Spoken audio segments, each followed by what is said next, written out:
Mes chers compatriotes, conformément à la Constitution de la Troisième République, l'élection présidentielle se tiendra le samedi 25 octobre 2025.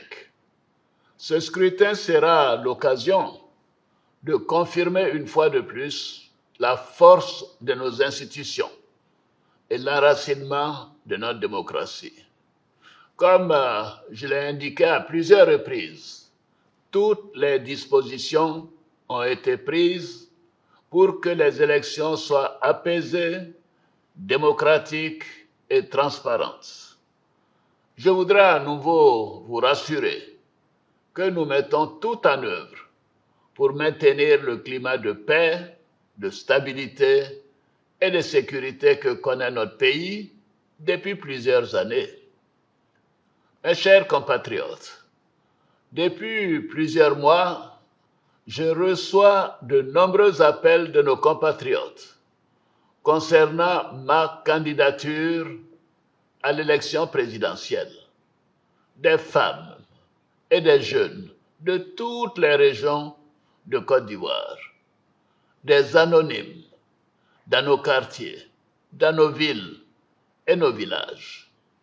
En réponse à tous ces appels, j'avais annoncé le 22 juin dernier qu'en tant que président de tous les Ivoiriens, je prendrai après mûre réflexion une décision guidée par l'intérêt supérieur de la nation. Comme vous le savez, en mars 2020, j'avais décidé de transférer le pouvoir à une jeune génération. Je l'ai dit parce que je crois en l'alternance et à la transmission générationnelle. Je tiens aussi à la parole donnée. C'est pourquoi, durant toute ma carrière professionnelle et tout au long de mon action au service de l'État, j'ai fait du respect de la parole donnée un engagement. Toutefois, les années passées à la tête de notre pays m'ont fait comprendre que le devoir peut parfois transcender la parole donnée de bonne foi.